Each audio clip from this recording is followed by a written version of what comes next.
Hopefully the camera's picking that sound up. You can kind of just hear everything's rattling and vibrating.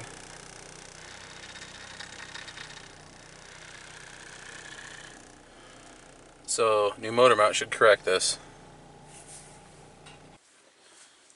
This is still halfway pulled apart from yesterday when we were working on it. I put it back together quickly just to get it out of the way and put some other stuff in the garage.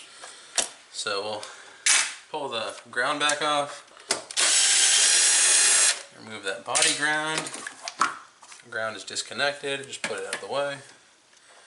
Pull off the positive. The battery hold down goes right across the top. I didn't put that back on. I just pulled this outside. Didn't drive it anywhere. Put the clamps on loosely. Alright, now let's get the battery out of there. Okay. The battery tray has, I'll pull it out and show you. There's 3 bolts, 3 nuts that hold it on. 2 up there and 1 back here. Alright, so here's the training mount we're taking out. You can see right here, there's a gap between the rubber over here and the mount itself. And then down around here it's actually pulled away as well. We'll look at that better once we get it pulled out. So far I put a jack with the wooden block underneath the transmission, just barely till I kiss the bottom of it. Woo!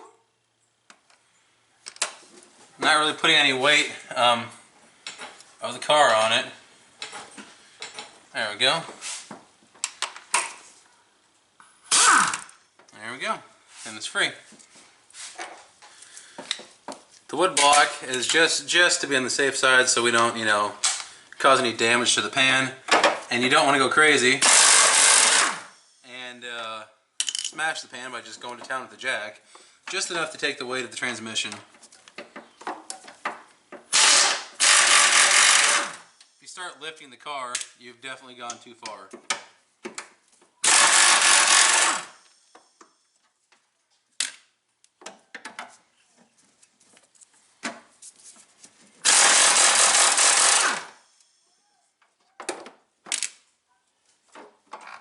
Alright, and there it is.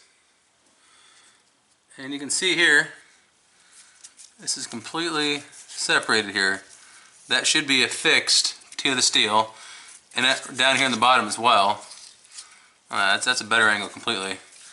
You can see I can run my finger straight up through it there. So, it's junk alright. Well, that is interesting.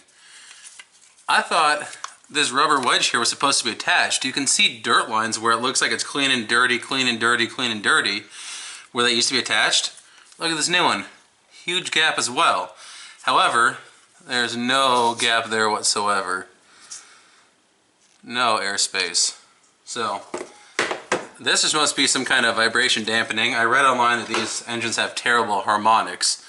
So, there you go. You can see right through that junk. So that big block of rubber must be just vibration dampening. We'll put it down in there and put the nuts back on.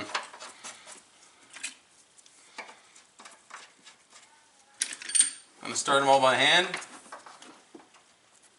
I'm going to run them down with the impact. I'm not going to sit there and hammer on them. I'm just going to run them down and I'll come back with a ratchet and do a final torque that way.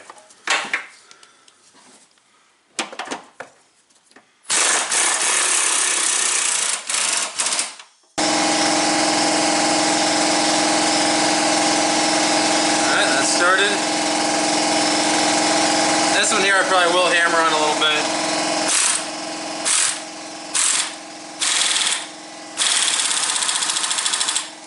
Alright. We'll get the ratchet out quick and just check these to make sure. If I was using these air tools daily, I'd probably be a little more trustworthy of them, but since I'm not, you know, I don't know if, since the last time I've used that, just sitting for months, if, you know, it's gotten, something's happened to it. So, I never quite trust air tools for a final torque. And you really shouldn't be just hammering away on things anyway. That's not what impacts are designed for. They get a bad rap because of that, because of people misusing them. Okay, we'll get rid of all this stuff, get rid of the impact, and put the battery tray back in.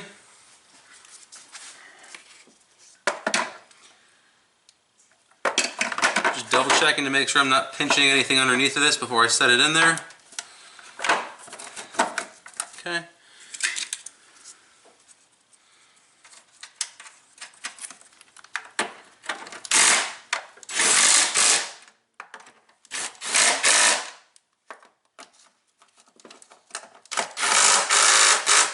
Before we do that, we'll plug this. There's a little tab on the side of the tray here this harness plugs into. Kind of locates it over there. There's another one down here too. There we go, get those back in. Okay, that's where that goes. Get the hold down clamp on it. Yeah. Forgot the hold down clamp also mounts the PCM here, it looks like.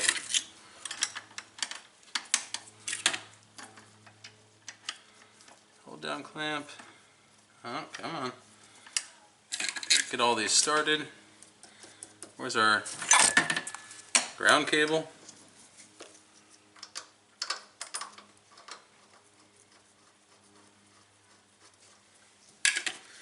And tighten them all down.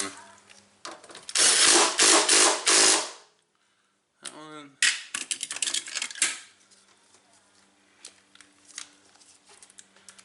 These here are 10s.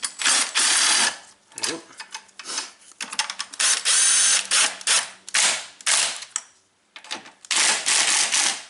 Should be good. Should have done this one when I had the 8 on. Okay. And there's a holder here that just slides over the back stud to keep the cable connected. We're going to tuck the ground out of the way so it's not making contact. We're going to put the positive on first. And we're almost done.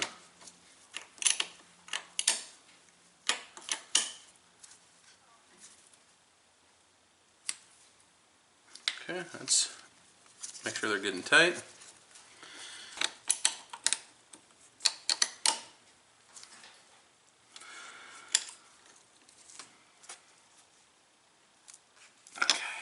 That's good and tight. And just making sure we didn't miss anything here. That looks good to me. And there's a little plastic cap that went over this stud. Alright, we'll get back inside, fire it up, and see if that vibration's going.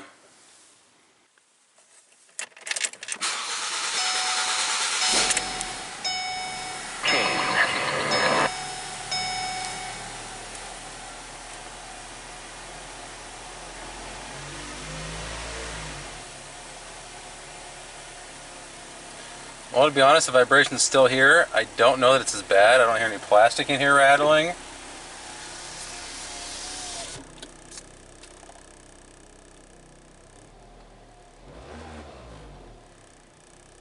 It's improved. We may need to do the other mount as well. There's a fluid-filled mount on the driver's side. The one we replaced was $27, which is why we started there, and it was obviously bad. This one over here on the driver's side is $100. So I'll have to ask the owner, see if they want to do that or not. I'll try and get down around it with a mirror. Maybe I can see some splits in the rubber, but I hate to throw $100 at it if I'm not sure that's the issue. Especially as how I said this, this motor is just so harmonically imbalanced. It kind of tends to lend itself to vibration. So at any rate, whether or not we solve that, it did have a bad motor mount, so it wasn't money wasted. Well, I decided to inspect the other motor mount, and from what I could see, the rubber was still intact, the mount itself looked fine, and I decided, you know what, it's not that much work, let's just pull it out and look at it. And the problem is, you can see, this piece here is much shinier than the rest of the aluminum. Somebody has replaced the mount and done a very poor job. These metal tabs are supposed to be folded over. You can see how they stick up. They're supposed to be folded over flush on top of the aluminum here. This was a pretty poor installation, to say the least. So I guarantee you, this is the source of the problem, because this is what the motor's doing the whole time in there. Just the weight of the engine's holding it down. So every time you hit a bump or anything, this can flop around, it can come up and do whatever it wants. So we're going to bend those tabs down, and I bet that takes care of our problem. Got it set up in the vise, gonna have a go with the hammer.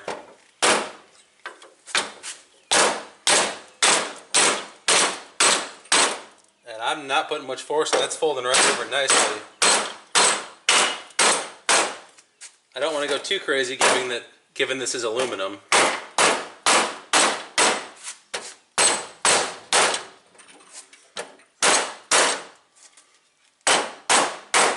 Let's look at that. It still has some slop to it. I don't like that at all. It's a lot better than it was, that's for sure, but what can we do about that? I've read online about these replacement mounts, and everything I've read says do not just get this little insert by the entire mount, and I'm sure this is why, because this is a very poor design. This is not a good way to try and replace this by any means. I'll shut you off and try and figure something out. I'm doing my best to attack it with some vice grips and try to just crimp it on there. Had you bought the one-piece mount, this would have been, you know, like machine stamped in the factory and some kind of jig, and it'd be, in theory, perfectly done. I mean, if you buy an aftermarket one, I'm sure it's made in China. Who knows where the factory one's made? I would imagine Mexico or Canada, it usually seems. You can see this no longer just flops willy-nilly. It's now secured in there. It pivots on the rubber like it should, and this metal bottom is fastened to the rest of the plate. This has a little flop in it, but these tabs just bend over, so the better I could get it. Let's put it in. Okay, and the mount's back in place. We're going to loosely start all the fasteners. It would help if I put the right one in there.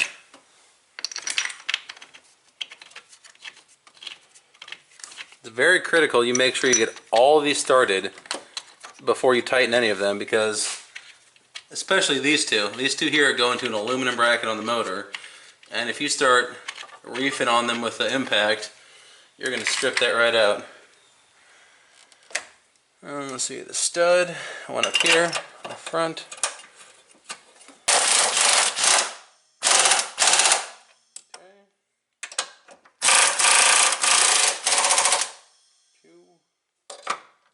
Number 3.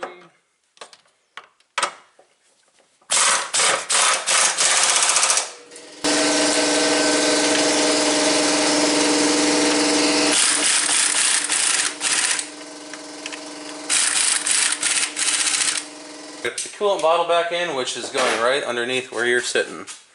I have to move you, coolant bottle. And little tab there drops over the stud that we installed. So you can set you over here. Yep. And that just had 2 10s here that run into the, can't think of what this is called, radiator support. That run into the radiator support. Run those in quick with the little impact.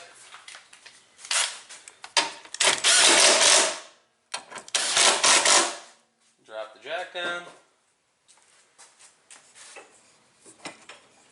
And let's get back inside and hopefully that vibration's gone.